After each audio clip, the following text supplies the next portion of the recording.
They say, when you take a picture of someone, you're capturing their soul, that somehow the image holds more than just light and shape. It traps something essential. And they say, if you print that picture, you hold power over the person in it.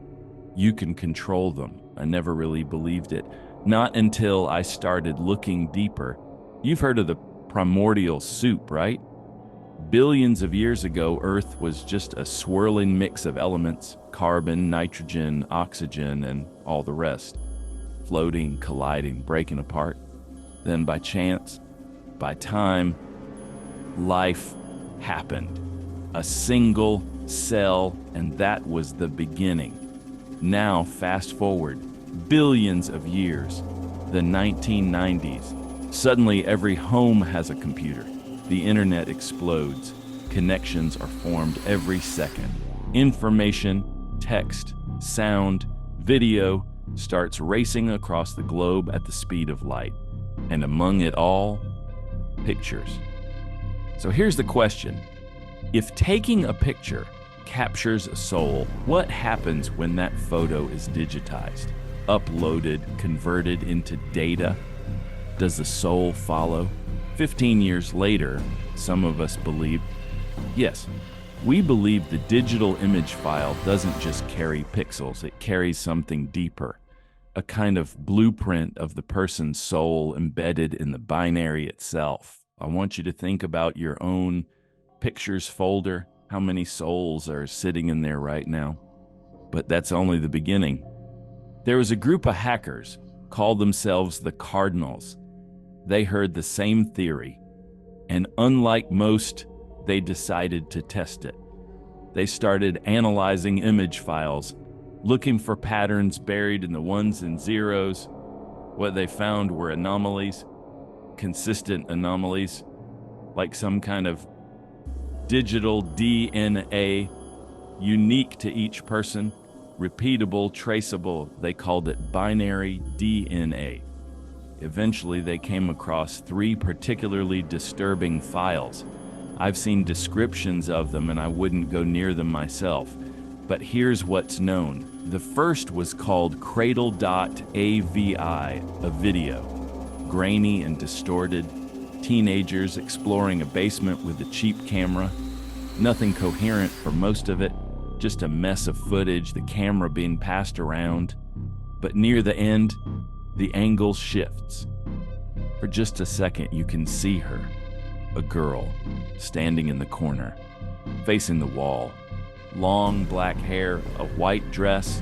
Something about her looks wrong, but no one can say exactly why. And then the video forces itself into full screen. A window appears on screen. It loops 15 times, then the girl is there again, only now she's on the other side of the window, back turned, slightly swaying, then it ends. And so does your computer. The registry is trashed. You have to completely wipe your machine to get it running again. Sometimes not even that works. The second file was called Needles.mp3. It's audio, about 3 minutes long. Most of it is distorted beyond comprehension. Occasionally you hear what might be a voice, but mostly it's growling, roaring, a crackled noise that digs under your skin. People who've listened to it report nausea, dizziness, sudden loss of balance, even blackouts. The third file might be the worst. BurningMan.jpg. The name doesn't match the image. It shows a broken, chaotic mess. Doll faces, a hallway, an indistinct man in the background with his head bowed. It's too blurry to make out clearly, but it's there. When you open it, it just stays open. Forever. Whatever app you use to view it stops responding. You can't close it, you can't move it, you're stuck with it. That man, barely visible, just looking at you. Nobody knows who made it. It's pre-compiled with hidden code. Something like ChemDAO, but stranger. It works across all operating systems, and yet the file can't be copied. It can't even be attached to an email normally. Somehow, though, it shows up in anonymous inboxes, posted on message boards, links from dead accounts. No one knows how it keeps spreading. So now the Cardinals had these 3 files, and they weren't alone. Rumor has it they managed to collect others: smile.jpg, barbie.jpg, suicidemouse.avi, even the mythical grifter video. They started comparing the files, not visually, but at the binary level, searching for matching strands, common sequences. Eventually, they extracted 7 fragments, 7 executables. At first, each one was gibberish, just junk code, but they named them after the 7 deadly sins: lust, gluttony, greed, envy, sloth, wrath, pride. One night, they aligned the files, lined them up, and they merged without a command. Instantly, they became one executable already named BarelyBreathing.exe. They didn't run it right away. They analyzed it every possible way. Hex, binary, language conversions, nothing made sense, just deeper layers of chaos. Eventually, they backed it up to a flash drive and ran it. That was the last recorded action on their systems.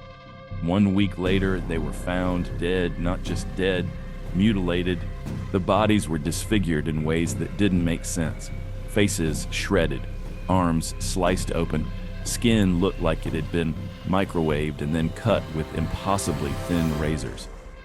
The official story was quiet, suppressed, but their private blog, shared among friends, leaked just enough to get people asking questions.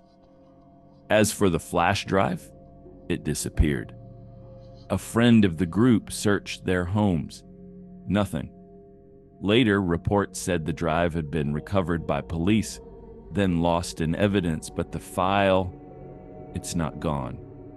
BarelyBreathing.exe resurfaces every few weeks. Another death, another mutilation, computers stolen, cases marked unsolved.